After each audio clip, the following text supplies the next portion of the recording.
And the other one is that I genuinely think Yuki Tsunoda will one day be a Formula One world champion.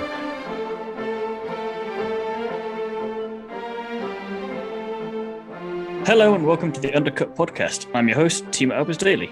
We're back to preview this weekend's Azerbaijan Grand Prix. Yes, F1 is back. And joining me as ever are the banes of my existence, Jesse Billington and Ellie-May Taylor. How are you both? We're only the banes of your existence because we're having a better time of life than you are. But anyway, I'm very well. You can't prove that at all. Yes, we can. I was out at Vista Heritage over the weekend, had a lovely time, saw some lovely classic cars, got the MG out the garage, roof down, sunshine. It was fantastic. Admittedly nice, but not necessarily better. Ellie-May, how are you? I'm good. My mouth is still slightly swollen from my op, and I've now had a bad reaction to the amoxicillin antibiotics that they've given me. So my body now resembles a strawberry. But she says she's good, so that's the main thing, and we'll just move swiftly on. Yeah. So How are you feeling? Oh yes, no, I'm absolutely splendid. Thank you. I'm having a great time over here. We've got some news. What the hell has happened? Our first segment, as always. And Jesse, some interesting news coming out of ROKiT. I think it's How do we ROKiT. say it? Yeah, I think it's ROKiT. ROKiT, the old sponsor for Williams, is claiming a $149 million against the team in US courts. They'd already have a failed claim against the team in the UK, and this is all down to damage to reputation. And mind you, no one knew who ROKiT were before they appeared on the 2019 Williams. and we're still not sure. Still not entirely sure who they are now, so I'm not entirely certain what reputation they've damaged. If anything, it has built a reputation for them. But at the time, they made 3D telephones, like mobile phones. Never actually seen anyone using one outside of George Russell once or twice around the paddock for press reasons. But yeah, so essentially what they're saying is that when we came in and saw the car before we gave our sponsorship to it, it looked promising. They said they were going to hit these sort of performance statistics, and they never did. So they sort of want their money back because they thought they were sponsoring a better car than they did. Equally, Williams have gone, yeah, but you also rescinded half the money you were supposed to sponsor us in 2020, to which they've gone, oh, well, it was only half a season. No other sponsors seem to have had an issue with that one. Why is it just these guys? Something seems sus with them. I don't know. It's not going to be a rich energy saga, but probably one worth keeping an eye on to see where this money is going in and out of. I think we'll all just call it a success if we can get to the end of this and figure out how to definitely pronounce the title name. That would just be a success. I always thought ROKiT. It's ROKiT. That's how it was called and pronounced at the time. It's ROKiT. You seem to be the only one struggling with this. I was still struggling on 3D phones because surely all phones are 3D, but there we go. It means the screen's projection is 3D. The same as when Nintendo did the 3DS. You had the slight sort of drop element to the display, so you've got two different. It's that really cutting-edge technology we wanted from pinnacle of motorsport and Formula One. I can see why they're annoyed with themselves. Yeah, odd. I would say my main point that I haven't really looked that much into it, but they're claiming Williams lied to them when they stated they had a competitive car for 2019. Now, I may be looking at this too logically here. Dangerous. But Williams scored a total of 7 points in 2018, and those points were scored at 2 races. So alarm bells would have been ringing at that point before even signing a contract, but they did. Fine. The team then turned up late to testing the following year. Williams then failed to score a point until Germany on the 28th of July 2019, the 11th round of the season, and that was the only point they scored that year. Yet ROKiT decided to extend their contract with Williams for a further 2 years. ROKiT would have seen for themselves what Williams were like and that they weren't performing, yet that they extended their contract for 2 years. ROKiT knew what they were getting into. I don't think they have a leg to stand on. Yeah. And she's got a law degree, so we know she's definitely onto something here. I mean, there's a reason it was thrown out of the UK courts without any settlement, and they're basically going, nah, you should have really known what you were getting into. Did you not, check before you signed anything? And that's the thing, it took a rain-soaked Hockenheim in 2019 for Williams to score 1 point with Robert Kubica that year. And yeah, just an odd one, really. And admittedly, the team made some steps forward the following year. 2020 was a lot better. They certainly had a little more success of things to a certain extent, but by no means was it a marked improvement. But yeah, it's interesting. One to certainly keep an eye on, but I can't see anything important coming out of this unless it turns out ROKiT are literally a money laundering thing. Although they have other arms, which is interesting. So, but again, don't think I've ever experienced something from one of their other branches. Maybe we'll have to do an expose episode at some point for them and some other dubious characters from Formula One history. Are they the same ROKiT as in ROKiT Venturi, or a different? I think so. Yes. Yeah. Yeah, it's the same ROKiT as in ROKiT Venturi. I'm fairly certain of it. Let's give it a quick. Yeah, 99% sure. So how can they say it's damaged their reputation? Maybe they've got a good reputation in Formula E when they were there, because they're not there now anymore, are they? Well, no, there's now Maserati, and I guess they didn't keep that sponsor. Yeah, it was ROKiT Venturi, and again, everyone there called it ROKiT, so I think we understand how it's supposed to be pronounced at this point in time. They should spell it properly. No brand spells their name properly. Anyway, moving on to the second point in our list. Yes. Russell and Mercedes have been teasing a new and better car, and there is actually potential for that happening because James Allison has moved back into the role of technical director. He vacated that role 20 months ago, and Mike Elliott came in to replace him. And they're basically kind of swapping roles a little bit now and stepping back and developing the car a bit. And Mike Elliott's more looking towards the 2026 regulations. So it's kind of, they've definitely wrung out the last few bits of last year's concept, it would seem, just to see if there was anything perhaps that they had missed, just in case there was that magic thing there. But it would appear that there is not, as they would have wanted. So it'd be interesting to see what James Allison can do, how quickly those upgrades will come, if we even see it as soon as this weekend, given the break we've had between races, and if not, how soon they come into play, because we're going to have a pretty busy time for it now that F1's back right up until the summer break, which, considering we're still in April, it's going to be quite the slog.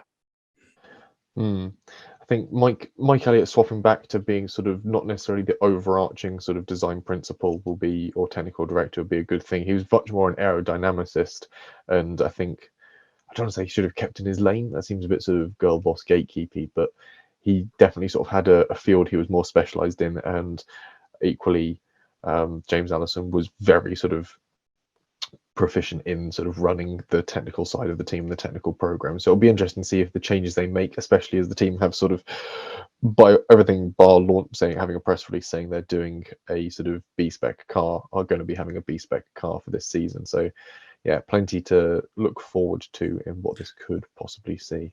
Talking of B-Spec though, Ellie-May, Ricciardo doesn't want any B-Spec teams for next year if he comes back. No, Ricciardo stated in an interview with Top Gear that he isn't worried about the scarcity of seats available for next year's F1 season. Ricciardo is currently rediscovering his love for Formula One as a reserve driver for Red Bull after the pretty public breakup with McLaren last season, and has his eye on returning to the grid next year. He said in the interview, "It doesn't scare me. It's always been like that, and I knew this was going to be a risk, obviously removing myself from a seat. But I think it's clear that I don't just want any seat next year. I don't want to just start from zero and kind of build my F1 career from scratch. It's not coming from an arrogant place, but I'm just past that. I don't think that's going to stimulate me or give me a second wind I'm looking for. So it makes the top seats even scarcer. But that's where I know I will be able to perform at my best and thrive. I think the key thing from the interview is that he's saying, obviously, he wants a seat at the top rather than just filling the numbers. I think that's fair. And like he said, it's not coming from an arrogant place. He's a race winner, winning 8 times. And he would have won a championship if Red Bull were more competitive back in the day. Not forgetting, he did come third in the championship behind a dominant Mercedes in both 2014 and 2016. He got a Renault podium with them, which they hadn't had since 2011 with Nick Heidfeld at Malaysia. And they gave them McLaren their first win in 10 years. And he's been the only one to get anywhere near Verstappen. I still never fully know why it didn't work out with McLaren, but a year out is what he's needed, more so for his mental health. You know, Christian Horner has openly said that they've had to fatten him up, and he came back with some bad habits, which they've been able to turn around quite quickly. I think coming back to Red Bull, Ricciardo has found his love for F1 again, and he's enjoyed going back to the sim and working with Simon Rennie, who was his engineer back in the day. And just by coming back to that familiarity, he's seen that confidence have come back. to the levels that they previously were. I think obviously the hardest part is where is that seat going to come up? I think at the moment, all eyes are on Sergio Perez and what's going to happen this season. I think Perez is in a very difficult position at the minute where he has no other option but to perform, because his entire team at Red Bull have welcomed Daniel back with open arms. And he said he feels like he's never left, yet there's a higher level of maturity from both parties. And I think Red Bull is his most likely option.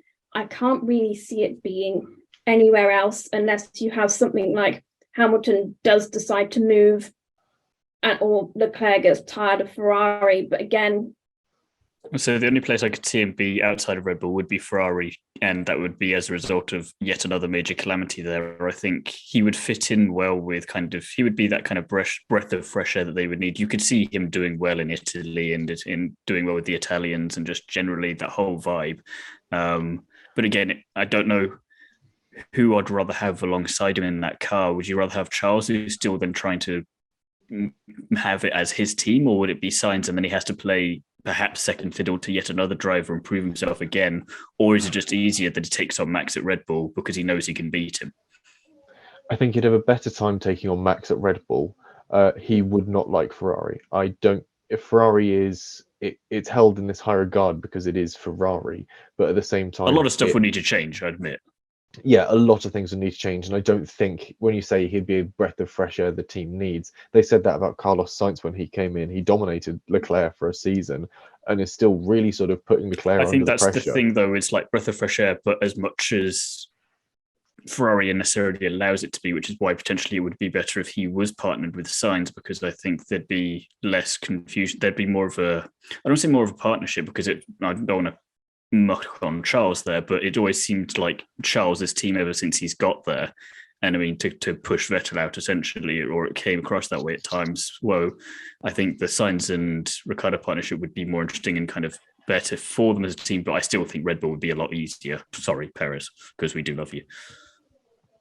Equally, I don't think it's worth ruling out Max dipping out after this year. If he has another completely dominant season, racks up a third world championship and goes, you know what? He could decide he might want to do the Triple Crown, go IndyCar or go for the Le Mans instead and do something along those lines. Because he does like his endurance racing. He does a lot of it on the sim when he's not being interrupted by Daniel Kvyat's daughter. So, I mean, there's good scope for Max to possibly go, you know what? I've done the 3 seasons in F1. I've set records. I've proven that I can be a world championship driver against every odd possible. Time to go find something new, challenge me. And he's a guy that likes a challenge and likes to look for the next thing. So I think if that were to happen, Red Bull would be daft to not put Daniel Ricciardo in that seat next to Sergio Perez. And I think that would also be a very interesting challenge for Sergio Perez, because all of a sudden you've got Red Bull's Golden Boy version 1.0, the original version, their sort of prototype, come back to the team. And all of a sudden you see how the team, again, does not shift. It just simply changes Max's name to Daniel. And he's stuck being second fiddle. But again, he's stuck being second fiddle doing what he loves. But it's also potentially a big opportunity for him to beat someone, and potentially would be a case for him to try and get a world championship.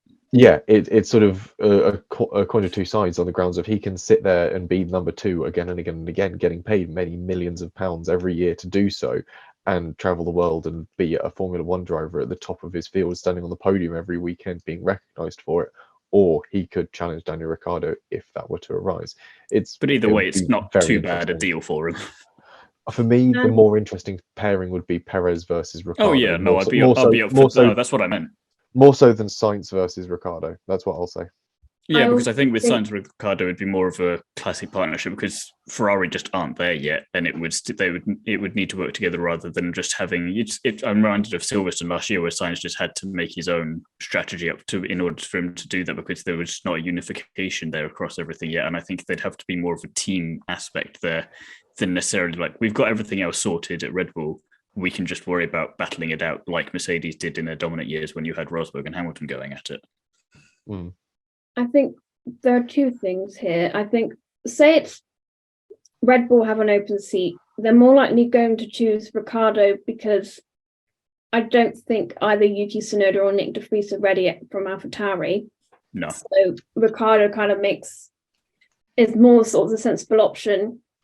If you were to go to Ferrari, I think the one thing that he has got that both Charles and Sainz both didn't is the experience.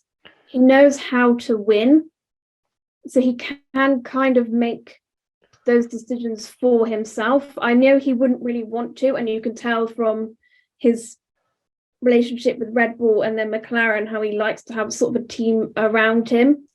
So it would be difficult in that way, but that's kind of the only thing that I can see that he's got over the other two going into Ferrari. Ferrari would want him on the grounds of him being a big team guy and sort of, I don't want to say he knows how to structure a team around him, but he knows how a good team should work.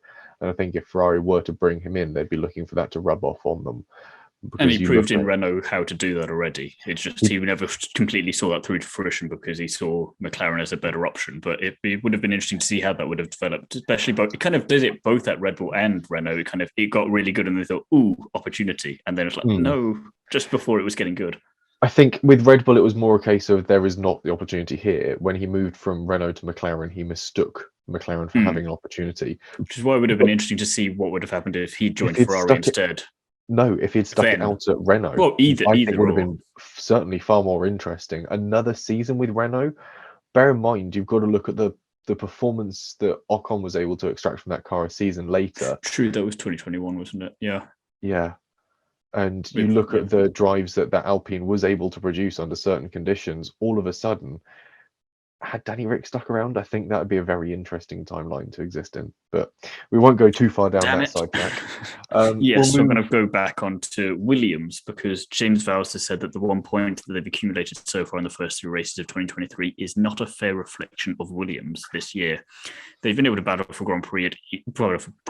points at each Grand Prix rather, and have shown encouraging signs of improvement. Have kind of been overshadowed by Aston Martin, as Albon was saying in the first 2 races afterwards, and it's kind of, it's weird to think that we're not pleasantly disappointed. I'm trying to think of the right word, but we're cautiously optimistic about Williams, unlike someone else further up in the news section, and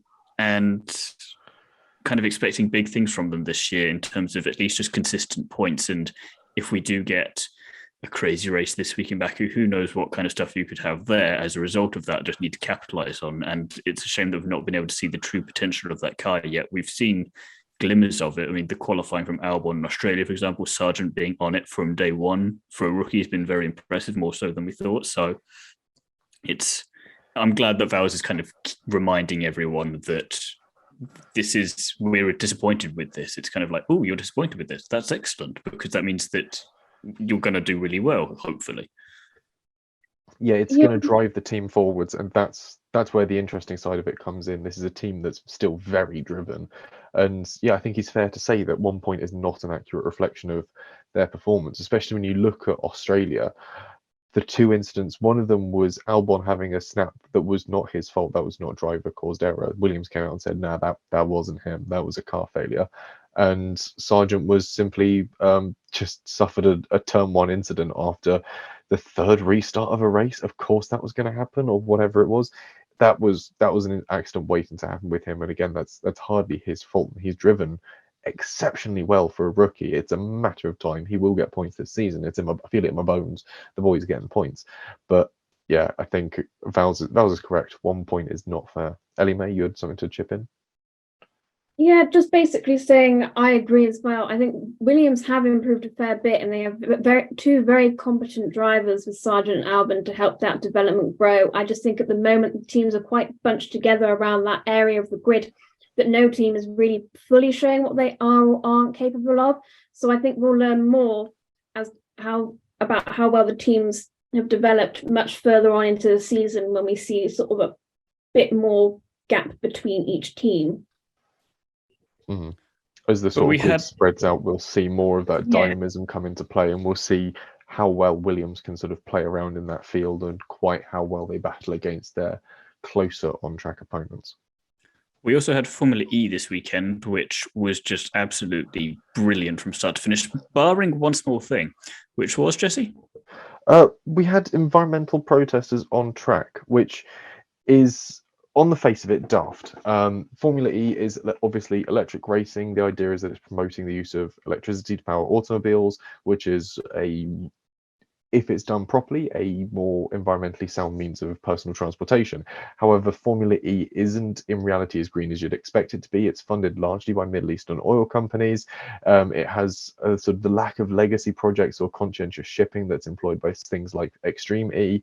So and equally, it's not without its own pollutants in the form of brake dust, tires, and so on. It does have its own problems that it sort of is very rough at addressing. But on the face of it, from a sort of standard punter, when you see headlines in a newspaper, environmental protesters attack electric car race, it's a big step back for any of these campaigns trying to achieve some meaningful change, which I feel it's a bit of a daft move from essentially what was like Germany's version of Just Stop Oil. It wasn't clever. You've not come out of it looking smart, and I think that they had the didn't same particularly thing. achieve anything either. You just delayed a race for a few minutes. That was about it. And I think the same thing has very much come out with the Just Stop Oil protesters that were at Silverstone last year, on the grounds of you looked daft, you endangered human life, because at that point marshals are having to come out onto an very active race circuit to go and recover these people. Some of them were later prosecuted in court for criminal trespass. And equally, Formula One is a hybrid series that only earlier this week announced its sort of next intentions with its sustainable fuels. So all of a sudden you're moaning about a racing series that's using sustainable fuels and is looking at becoming carbon neutral by 2030. And again, if you're going to be protesting against this stuff generally, even if you took away all motor racing, just for argument's sake, that's still probably not going to make as much of a dent in that whole area of issue as you probably want it to be. Maybe focus on a larger industry if you're going to go and get your wanting a lot about it. If you really want to go and moan about something, go moan about the cruising industry and cruise ships, and have a look at the fuel they burn, because let me tell you, it is not ethanol-based petrol. It is heavy. I am crude shocked, oil. Jesse. I am shocked. Go have a complain about those guys and the pollution they cause for no discernible reason. Talking about news that one person in particular is going to complain about, though, Jacob will not be happy about this next piece of news. Which one of you has that?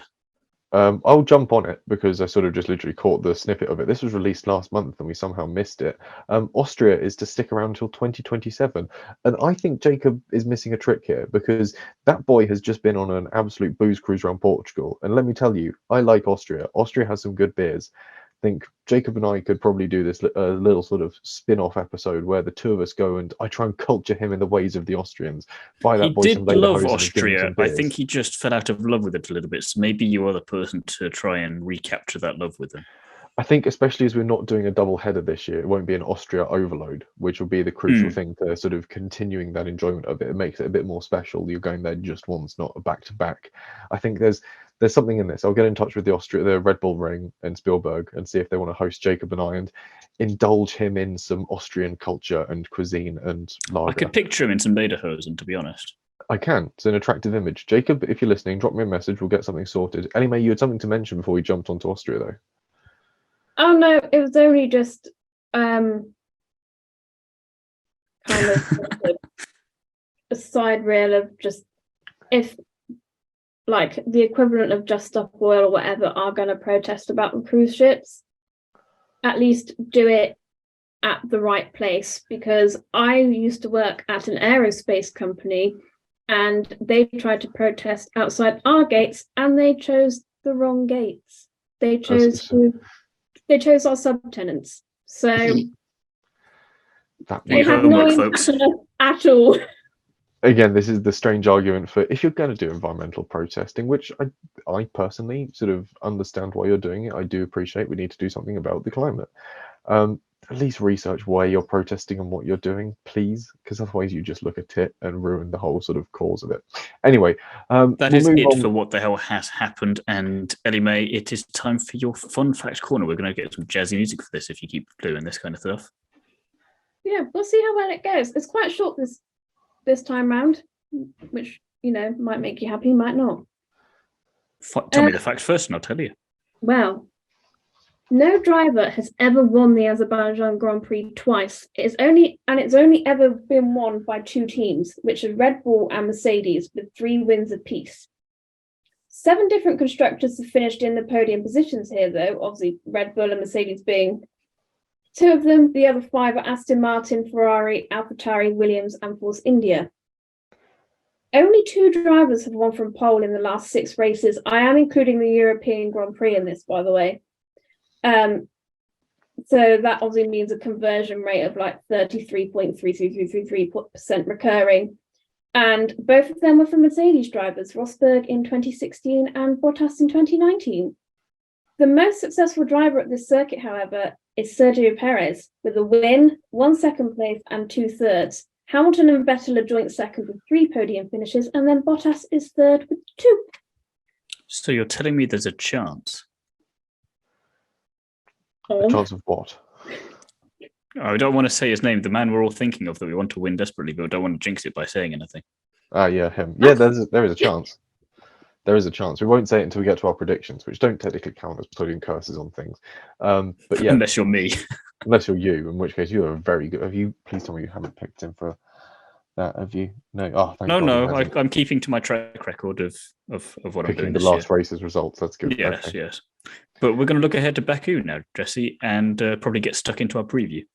Yes, yeah. Time to look ahead to Baku and what's going down in Azerbaijan, and possibly a new sprint format. It's been touted by a couple of different media agencies, but nothing big's been picked up on it, and nothing's been ratified. So don't get too angry or hyped up for what I'm about to say, but there is possibly a new format for the weekend that's being trialed just in Baku.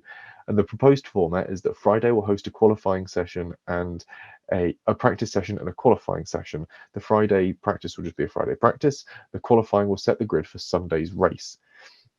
Saturday will see 2 track sessions as per usual, a qualifying session that will set the grid for the later sprint, which makes up essentially the second element of the Saturday. Sunday will then be as normal, with the grid set on Friday being used for the race, less any changes that could be inflicted due to collisions in the sprint necessitating new parts that may have penalties associated.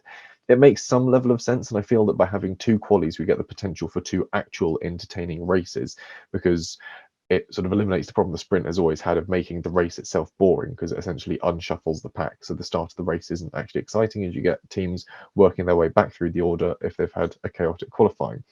If it works, it'll likely be good. The only snag is for people who work on Fridays and would miss out on seeing the qualifying on the telly, especially if it's the qualifying that impacts Sunday's race. Otherwise, it's not a bad idea, but as always, F1's execution can ruin the best of ideas. But again, none of that's been completely ratified yet. At the moment, this is all bunkum that's really been pulled off the internet from a couple of news sources. No one said if this is going ahead or not, so we'll wait and see. It sounds like a good idea in concept, but we'll have to wait and see if it ever actually gets pushed ahead. Things we do know that are happening, or are more likely to happen, is the weather. Friday is set to be 21 degrees Celsius and dry. Saturday is looking possibly overcast and a little bit warmer, but not wet, crucially, while Sunday is 27 degrees, but crucially carries with it a 25% chance of rain. So what rain-soaked Baku could be interesting indeed, and I imagine a bit treacherous. We're going to see a lot of adventures into those runoff corners. However, which on-track battles should we look out for? Ultimately, this is probably going to be Max versus Checo. The Red Bulls have seemed pretty much unrivaled at this point, though saying that, no driver has ever won twice at Azerbaijan, as Ellie-May has already mentioned, so either of them is in with a good chance here. Equally, Max has only finished here twice in his career, so it's a mixed bag for the Bulls. Aston Martin versus Mercedes could be a challenge, and it really depends on what Mercedes have done in the spring break, how far along they are with their B-Spec car. Ferrari could stand to mess things up here if they don't, or mess things up for other teams, that is, if they don't bungle their strategy and get their setup sorted well. I love how you need to specify that, though. If not, they'll mess things up for themselves, yeah. After that, Alpine are looking to reverse their poor fortunes in Australia, where they were looking at a comfortable points haul. McLaren, AlphaTauri and Williams will likely be duking it out for the remaining points places, and I have no idea how to put a read on Haas or Alfa Romeo coming into this. The fact of the matter is that Haas and Alfa Romeo have got decent power units from Ferrari, but their setups can either be excellent or cack, and Bottas is a key case in point for this one. He suffered from a poor front end in Australia, so we'll have to wait and see what the teams can develop. But on that note, we will move into our predictions, and I'm going to start off with my pole position, which, as you were saying earlier, Ellie-May, Sergio Perez, most successful driver around here, so it makes sense for me to put him in pole position for my prediction. What do you think? Fair enough. Also, as a nice segue for you to say what your prediction there was, but sure.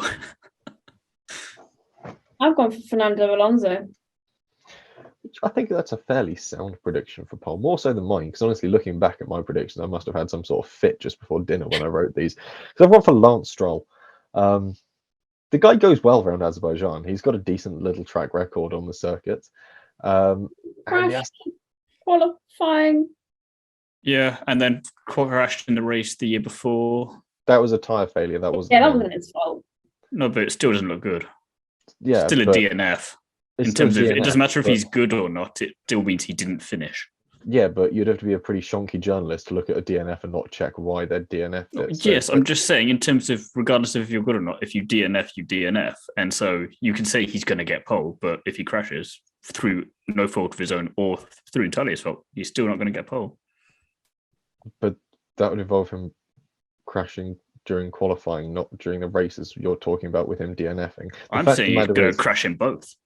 Well, that's up to you. But the fact of the matter is that he has had some good performances on the streets of Azerbaijan before. He was on the podium alongside Bottas and Daniel Ricciardo way back when he was with Williams, I want to say, wasn't it? And there was that brilliant moment where Daniel Ricciardo checks with Lawrence before he offers him the shoey to drink from, which was really quite a sweet moment. It was like, because I think he was barely 18 at the time, or 17 or 18, so he was quite young when he sort of got on the podium there. So it was really this really funny moment of Daniel literally checking with Dad before going, can he have a drink? And he goes, yeah, go on. So yeah, but I think the Aston Martin's good. Lance's form and fitness has been really coming on some, especially since his accident leading up to the season. He was driving quite well in Australia, and I think with some real grit and determination through this sort of mini off season we've had, he'll have really worked hard at getting aligned with the car and sort of empowered by what he's seen his teammate do. A Stroll pole is not off the record. Like we saw him do it in the terrible conditions in Turkey. I reckon the challenging streets of Azerbaijan aren't outside of his grasp. I think as well, I think we can learn from, was it 2021 where Leclerc got pole, that, okay, you have got that hugely fast section from about turn 16 then to turn 1, which isn't obviously a complete straight, but you've also got a lot of slow corners here that you have to take in about third gear, and you've got then that section of between that whole sort of castle section between 8 and 12, which you have to take pretty slowly, and that's where a lot of cars that aren't so power hungry can get a lot of their time back if they can take slow corners very well. So that's kind of why I chose Aston Martin for a pole position as well. They've got a good sort of medium low speed corner setup, as we've seen previously, that they can sort of extract from the car, and I think it might not translate to race pace, but certainly for qualifying pace I think they might have a little something in the bag. So yeah, I feel it's a strong idea. Podium wise, Thiemo, you've gone with, following your pattern, what the results were from Australia. So you've got Verstappen, Hamilton, Alonso, which I don't think is out of question. It would be a fairly tame weekend overall, I think, if we do get that podium, which I'm not against that podium. It was a good looking podium last time, but it would be kind of amusing if we did get it, considering all the emphasis that Formula One's making on the sprint, regardless of which format that we get for it. Ellie-May, you've gone slightly different. I've gone for Verstappen win, Alonso second, and Leclerc third. Ferrari looking to get their first podium of the season? Yeah. Taking us to round 4. Capitalising on the chaos of Baku, perhaps, for it to happen. Yes. Quite possibly. Jesse? I've gone for... I've shared a few things with everyone here. So I've definitely got an Aston Martin in third. I've got an Alonso in second. I've got a Red Bull on the top step. But I've got Perez winning the race, Alonso second, and Stroll third. So... a mixed bag from me, but again, I'm expecting good things from the Aston Martin. I think we're going to see a slightly jumbled up race, and they're going to be able to do what they often somehow sort of do, is pull a sort of cohesive strategy out of the bag in the middle of a maelstrom and make it work. And they've got a chassis to really make it work at the moment, with two drivers that are really coming onto form. Actually, Alonso, now that he's getting that sweet Taylor Swift poontang, we might need to edit that out. I'm keeping that in. Keep that in. But it's all sort of maybes. He is in the form of his life and having a good time, and I reckon he'll be sort of driving with a sort of renewed sort of feel, because he's not out of the running for this year's championship, which is a strange thing to think of, despite the fact that he's not won the race yet. He's in that weird spot of really good consistency, could pull him through right to the end. He just needs that one small chance and he will pounce on it. That's the thing. And yeah, Lance Stroll, I think, is working his way up through the field. Now he's sort of getting his feel for the car and finding out exactly what a good car is like underneath you. I think this is one of his earliest chances for a podium. If he doesn't get it here, he will get one or two through this season, that's for certain. And this is where Baku will now be a really boring, mundane race. It'll be as bad as last year's because none of us can really remember anything about it, aside from Max winning and Ferrari cocking it up for themselves. Oh yeah, double DNF from Ferrari because of the PU issue. Yes. Quadruple DNF for Ferrari, I believe, because Bottas and Zhou also retired with Ferrari power unit issues. True. I think one of the Haas's retired as well, so it was like a quintuple, if anything. That was We'll like move swiftly on, I think. We don't need to go over that pain again. Fastest lap, I am once again when you going say moving for... swiftly on, is that a Taylor Swift joke, or are we... No, that was a fastest lap thing. I'm not a Swiftie. George Russell, once again, is my choice of fastest lap. Just going to be, let's just see if it happens at some point this year. Once it happens, I might choose someone else, but until then, George Russell's my choice.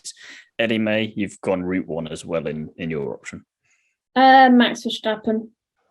Yeah, there we go. Always needs to be said there, Jesse. I don't know. I'm smoking something. What I'm smoking is coal. I'm stoking the firebox on the Lance. Careful, you'll have some protesters around your house. Oh, well, they wanted me to stop oil. They just said nothing about coal, my friend. Stoking up the Lance Stroll hype train, because I think there's something this season is going to really impress me with Lance Stroll, and I don't know what it is. I think it's where I've been perhaps just looking over data and things. Are you being sponsored by him?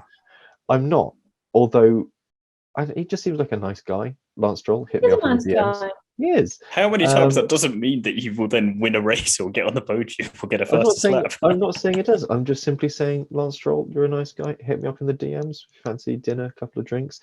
You're a taken man, Jesse. Honestly, behave yourself. So's Lance Stroll, I think, but that's bros being bros. Between you two. But the fact of the matter, looking at the data, they'll come to two weird conclusions. And one of them is that Lance Stroll is criminally underrated and genuinely will win a race this season. And the other one is that I genuinely think Yuki Tsunoda will one day be a Formula One world champion. But I reckon he will go off, set up his restaurant and come back to Formula One off the back of restaurateurism and then become a world champion. It will take him a little while to get there, but there will be a weird sort of dull period in Formula One where Yuki Tsunoda reappears, takes a world championship, and disappears again. It will be sort of. Have you been hanging out with Eddie Jordan? No, but again, Eddie Jordan, hit me up in the DMs if you want some fun F1 chat over a few pints of Guinness. I feel like I need to kind of apologise to Yuki Tsunoda in that I feel like I've underestimated his potential this year. I thought Nick de Vries would just outshine him, and actually he's doing a really good job. Yeah, that's one of the things that really shone it to me, was the fact that against a world champion in their class, Yuki Tsunoda is holding his own not too badly. And I think the training he's put in with Alex Albon over the previous season or so has really helped sort of solidify him as a driver, give him a much more sort of focused racing sort of ideology and sort of mindset. And I think it's going to take a bit of time for that to bake into him. And he will possibly do the sort of weird thing Red Bull sometimes do, where they have a driver come up and then go away again and then come up again. And I think it's going to be in that weird interregnum period where Yuki Tsunoda is going to go to Japan, set up a restaurant, do Japanese super formula, and then come back and win a championship with Red Bull. Just as it'll be like 2025, just before the new rules come in. F1 will hit a complete nadir. It will be in a dip, and they'll be almost struggling to get drivers to stick around before it gets exciting again. And that's when Yuki Tsunoda becomes world champion. That's my crackpot theory. You want a wild prediction before we even get to them. I was going to say, I hesitate to ask what your wild prediction even is. So before we get to you, because we can have that as a bombshell to finish this podcast on, Ellie-May, let's build up the wild predictions. We'll start with you. I've gone for an Alpine top 5. Can I push you for a driver? Nope. Ellie-May playing this game like she wants to win. But I've gone for double Williams points because that way I can choose both drivers, and I'm with James Vowles. I'm getting on that hype train. If you're getting on the Lance Stroll hype train, Jesse, then I'm gonna get back on. Not that I was ever really off Williams's train at any point. I'm gonna just go further up to the front end of the train and go, yeah, let's go choo choo. He's getting on that Grove Express. I mean, compared to what I've just espoused, I don't really think my wild prediction's that wild. Is this going to be a terrible disappointment? It's 5 cars retire. I think. Oh, come on! It's Baku. Of course, 5 cars are going to retire. Do something proper. No, I'm having 5 cars retire. I'm losing. That is not a wild prediction. I'm losing the prediction. It is not a wild prediction. Whose fault is that? Yours. Mine. So make a wild prediction. No, it's a sensible wild prediction. At any other race, this would be a wild prediction. Why am I not allowed? Yes, but it's because it's Baku. It's. Oh, that was a strong argument. I'm going to look. 5 cars don't retire. No, that's even dumber. Then let me have 5 cars retire. No, make a proper prediction. Okay, 5 cars from different teams retire. I'll allow it. 5 cars retire. Yes, but you're not included here. 5 cars from different teams. 5 cars from different teams. No, you can't say my. I can, and I just did. You should just try and deplatform Ellie-May on her own podcast. It's a bold move. Yeah, I'm sticking to it because it's a bold thing to do. It's in the right section. It's in the right section. I couldn't hear you. I was talking over you. Jesse, 5 different retirements from different teams. That's what we're going with. No. I'll add different teams, despite the fact that Ellie-May is advocating for my own independence. That's her business, and she can advocate for that in her own time. You can tell where the friendships lie on this podcast. We haven't actually found a way of getting Thiemo exercised from this podcast yet. If we come back after the summer break and Hazel Southwell's like our sort of third person, you'll know what's happened. The podcast will also become 4 hours long at that point. But it will. Hey, on that note, though, that is it for this preview episode of the Baku Grand Prix. We also have Formula 2 this weekend, and we also have F1 Academy in Austria, although at the time of recording, we have no idea if and how or where we can watch it in any way, shape or form. So, we'll find out, I guess. I genuinely think they've forgotten to look into the phrase like broadcast rights or like... Yes, yes, that's a separate thing. We'll address that in the review episode next week, but that's it for now. And obviously... if you want more of us, Jesse, where can the people find you? If you want more of me, you can find me writing for Classic Car Weekly. We've got all sorts of bits and pieces out in there. The latest issue should be out on shop shelves when this episode drops, so you can read all about Drive It Day. It was out in the MG Midget down at Bicester Heritage. If you saw me there, you probably didn't miss me in my big white shirt with cars all over it. You might even have a picture in there. Equally, we've got all sorts of usual reviews, news and auctions coverage in there.